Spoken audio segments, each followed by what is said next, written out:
जय हिंद दोस्तों, मैं इस वीडियो में आपको बताऊंगा प्लेन का जो भी टॉपिक जेईई मेंस के लिए है उसको मैं डिस्कस करूंगा। तो प्लेन, सबसे पहले हम देखते हैं प्लेन का जनरल इक्वेशन। प्लेन का जो जनरल इक्वेशन होता है वो ax + by + cz + d = 0 या इक्वल टू d होता है, जहां पे a, b, c जो है वो प्लेन पे जो नॉर्मल लाइन है उसका डायरेक्शन रेशियो। याद रखें, प्लेन पे जो नॉर्मल लाइन है उसका डायरेक्शन रेशियो।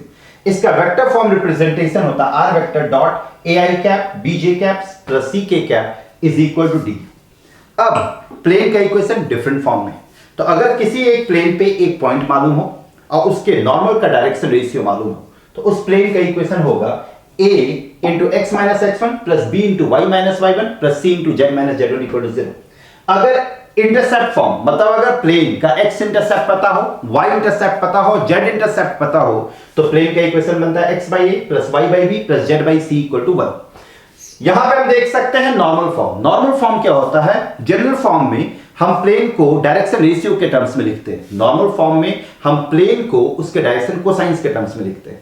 तो normal form of the plane क्या होगा? lx + my + nz = p, जहां पे lmn जो उस प्लेन पे जो नॉर्मल लाइन है उसका डायरेक्शन कोसाइंस है। इसका vector form representation r vector dot n cap = p होगा, जहां पे p रिप्रेजेंट करता है प्लेन का perpendicular distance from the origin. अब किसी भी प्लेन के इक्वेशन को निकालने के लिए हम वो प्लेन से रिलेटेड तीन इंफॉर्मेशन पता होना चाहिए। अगर प्लेन से रिलेटेड तीन इंफॉर्मेशन है, तीन कंडीशन दिया हुआ है तो हम प्लेन का इक्वेशन निकाल सकते हैं। तो हमको प्लेन का इक्वेशन निकालना है जहां पे प्लेन इस तीन पॉइंट से पास कर रहा है, x1, y1, z1, x2, y2, z2 और x3, y3, z3 से। तो प्लेन का इक्वेशन बनेगा x - x1 y - y1 z - z1। अब उसके बाद पॉइंट का difference x2 - x1 y2 - y1 z2 - z1। उसके बाद यहां पे x y z के यहां पे x3 y3 z3 रखेंगे, x3 - x1 y3 - y1 z3 - z1 = 0। अगर चार पॉइंट दिया हुआ है और प्रूफ करना हो कि कोप्लेनर है तो पहले किसी भी तीन पॉइंट के मदद से प्लेन निकाल लें, चौथे पॉइंट को पुट करें, अगर सेटिस्फाई किया तो कोप्लेनर, नहीं किया तो नॉन कोप्लेनर। या फिर अगर चौथा पॉइंट दिया हुआ है x4 y4 z4, यहां पे x y z के यहां पे रख दे, तो यहां पे आपका x4 y4 z4। उसके बाद डिटरमिनेंट निकालें, अगर डिटरमिनेंट 0 आता है तो ये कोप्लेनर है और अगर डिटरमिनेंट 0 नहीं आता है तो ये नॉन कोप्लेनर है। अब हम यहां पे देखते हैं एंगल बिटवीन टू प्लेन, दो प्लेन के बीच का एंगल। तो अगर दो प्लेन दिया हुआ a1x + b1y + c1z + d1 = 0, दूसरा प्लेन है a2x + b2y + c2z + d2 = 0, तो जिस तरह से दो लाइन का एंगल होता था cos थीटा के टर्म्स में, वैसे ही दो प्लेन के बीच का एंगल भी cos थीटा के टर्म्स में ही होगा। फॉर्मूला क्या होगा? cos theta = a1a2 + b1b2 + c1c2, a1² b1² c1²। इसका ले लिए पहले, फिर अब नीचे वाले का लेंगे a2² b2² c2² का रूट। तो ये हो गया दो प्लेन के बीच का एंगल। अगर वेक्टर फॉर्म में है तो यहां पे ये n वेक्टर और ये m वेक्टर डायरेक्शन रेशियो को दिखा रहा, तो cos थीटा का फॉर्मूला क्या होगा? n vector dot m vector divide by n vector का मैग्नीट्यूड m वेक्टर का मैग्नीट्यूड। अगर दो प्लेन परपेंडिकुलर है तो अगर दो प्लेन परपेंडिकुलर होगा तो उस केस में क्या होगा? a1a2 + b1b2 + c1c2 = 0। अगर दो प्लेन पैरेलल है तो दोनों का डायरेक्शन रेशियो क्या होगा? Proportional, a1/a2 b1/b2 c1/c2। तो ये जो एंगल का कंसेप्ट है, एंगल बिटवीन टू प्लेन और एंगल बिटवीन टू लाइन, ये ऑलमोस्ट सेम है। सेम फॉर्मूला दो लाइन के बीच का भी लगता है और सेम फॉर्मूला दो प्लेन में भी लगता है। तो ये था आपका angle between two plane. Family of plane, दो प्लेन के इंटरसेक्शन से जितना भी प्लेन पास करेगा वो सब मिलके एक फैमिली बनाता है। दो प्लेन के इंटरसेक्शन से जितना भी प्लेन पास करता है वो सब मिलके क्या बनाता है? फैमिली। तो यहां पे मेरे पास दो प्लेन है, एक प्लेन है a1x + b1y + c1z + d1 = 0, दूसरा प्लेन है a2x + b2y + c2z + d2 = 0। अब इन दोनों के इंटरसेक्शन से कोई भी प्लेन अगर पास करता है तो उस प्लेन का इक्वेशन होगा first plane plus lambda times second plane. First plane plus lambda times second plane, जहां पे लैम्डा जो है वो एक आर्बिट्रेरी कांस्टेंट है। लैम्डा का वैल्यू निकालने के लिए कुछ ना कुछ कंडीशन दिया रहेगा, उस कंडीशन के मदद से हम लैम्डा का वैल्यू निकालेंगे और प्लेन लैम्डा का वैल्यू निकालने के बाद यहां पे रख देंगे, हम वो प्लेन का इक्वेशन निकल जाएगा। तो ये था आपका फैमिली ऑफ प्लेन। अब हम देखते हैं distance of a point from a plane. अब हमको पॉइंट का डिस्टेंस निकालना है प्लेन से। गौर करें, यहां पे मेरे पास एक पॉइंट है, यहां पे मेरे पास एक प्लेन है, तो यहां से अगर हम परपेंडिकुलर ड्रॉप करेंगे तो ये परपेंडिकुलर डिस्टेंस कुछ ना कुछ तो होगा।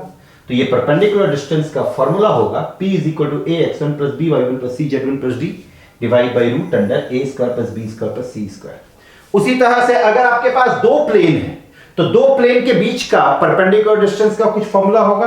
तो यहां पे जो आपका P बनेगा दोनों कांस्टेंट के बीच का difference d1 minus d2 divide by root under A square plus B square plus C square. तो perpendicular distance between two parallel plane और यहां पे पॉइंट का परपेंडिकुलर डिस्टेंस प्लेन से, ये आपका फॉर्मूला था इन दोनों का।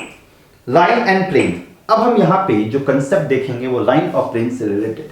लाइन और प्लेन दोनों का मिला के जो कंसेप्ट बनता है वो बहुत इंपॉर्टेंट होता है जेईई मेंस के लिए। जैसे सबसे पहले यहां पे लाइन और प्लेन के बीच का एंगल, लाइन और प्लेन के बीच का एंगल हम कैसे निकालेंगे? तो दो लाइन अगर था तो फॉर्मूला क्या लगता था? Cos theta.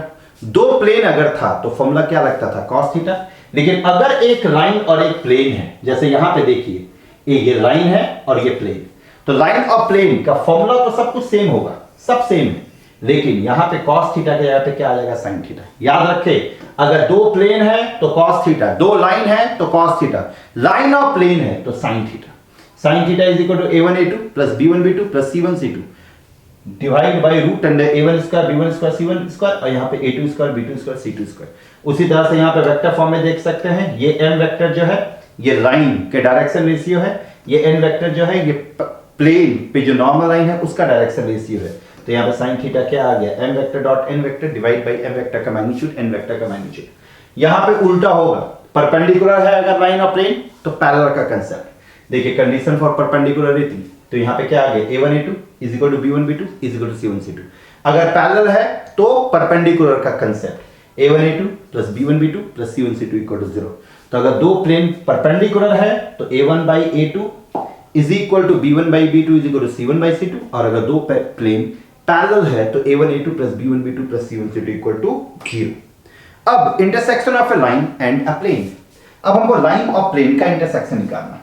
तो जब कभी भी लाइन और प्लेन का इंटरसेक्शन निकालना हो तो एक आर्बिट्ररी पॉइंट निकालते हैं। तो देखिए लाइन को हम लैम्डा से इक्वेट किए, फर्स्ट और लास्ट की मदद से x आ गया, सेकेंड और सेकेंड लास्ट की मदद से y क्या आया? b lambda plus y1, third और लास्ट की मदद से z क्या आ जाएगा? z c lambda plus z1। तो ये x y z जो है इस प्लेन पे भी होगा, तो अगर इस प्लेन पे भी होगा तो ये प्लेन को सेटिस्फाई करेगा। तो हम x के जगह पे a लैम्डा प्लस x1 रखें, y के जगह पे b लैम्डा प्लस y1 रखेंगे और z के जगह पे c लैम्डा प्लस z1 रखेंगे। लैम्डा के रूप में एक इक्वेशन बनेगा, वहां से लैम्डा का वैल्यू निकलेगा, लैम्डा का वैल्यू यहां पे आप रखेंगे तो हमको मिल जाएगा point of intersection of line and plane. Next देखते हैं condition for a line to line on a plane. अगर कोई लाइन प्लेन पे है, तो अगर कोई लाइन प्लेन पे है तो वो दो कंडीशन को मानेगा। पहला, ये जो पॉइंट है ये पॉइंट प्लेन को भी सेटिस्फाई करेगा। तो देखिए a1 x1 plus b1 y1 plus c1 z1 plus d1 equal to 0। यहां पे लाइन ये दिया होगा, प्लेन गिवन है।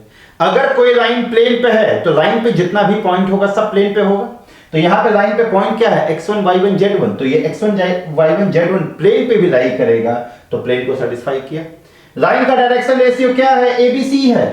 अब प्लेन पे जो नॉर्मल लाइन है उसका डायरेक्शन रेशियो क्या है? a1 b1 c1। तो प्लेन का जो नॉर्मल लाइन होगा वो इस लाइन पे परपेंडिकुलर होगा। तो प्लेन का नॉर्मल लाइन और ये लाइन दोनों परपेंडिकुलर हुआ, तो अगर दोनों परपेंडिकुलर हुआ तो यहां पे कंडीशन क्या होगा? a1 plus b1 plus c1 equal to 0। तो अगर कोई लाइन प्लेन पे लाई करता है तो लाइन का पॉइंट भी प्लेन पे लाई करेगा और प्लेन का नॉर्मल लाइन और गिवन लाइन दोनों एक दूसरे पे क्या होगा? परपेंडिकुलर।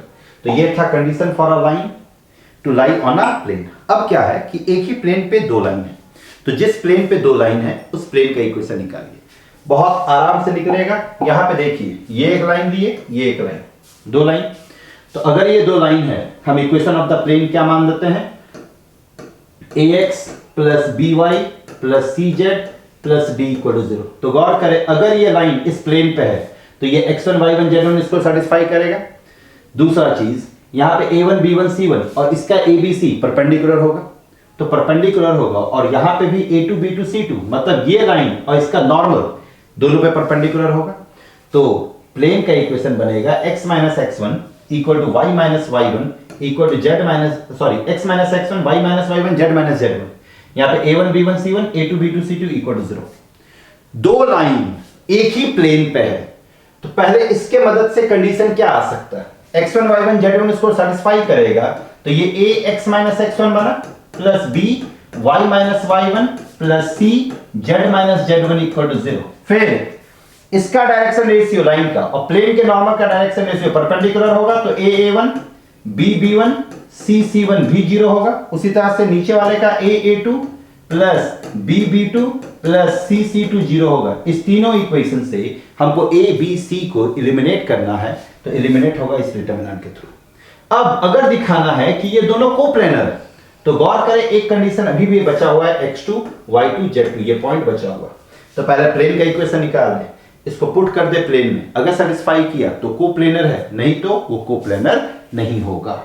अब हम देखते हैं image of a point in a plane, image of foot of the perpendicular, image of foot of the perpendicular. यहां पे अल्फा बीटा कोई एक पॉइंट है, ये आपका L, यहां से एक परपेंडिकुलर ड्रॉप करेंगे तो ये फुट ऑफ द परपेंडिकुलर होगा और ये Q क्या है आपका इमेज, जहां पे L आपका मिड पॉइंट होगा O और Q का मतलब फुट ऑफ द परपेंडिकुलर जो होगा वो मिड पॉइंट होगा। इसका सिंपल सा फॉर्मूला होता है x minus alpha by a, y minus beta by b, फिर z minus gamma by c is equal to minus times a alpha plus b beta plus c gamma plus d divide by a square plus b square plus c square. First और last को लेके चले तो x निकलेगा, second और last को लेके चले तो y निकलेगा, थर्ड और लास्ट को लेके चले तो z निकलेगा। ये आपका फुट ऑफ द परपेंडिकुलर को रिप्रेजेंट करेगा। और अगर आप यहां पे 2 लगा देंगे तो ये इमेज को रिप्रेजेंट करेगा। ये किसको रिप्रेजेंट करेगा, इमेज। तो प्लेन के इन सारे कंसेप्ट को आप अच्छे से देखें। प्लेन का इतना ही कंसेप्ट आपका मेंस एग्जामिनेशन, इतने ही कंसेप्ट से मेंस एग्जामिनेशन में पूछा जाता है।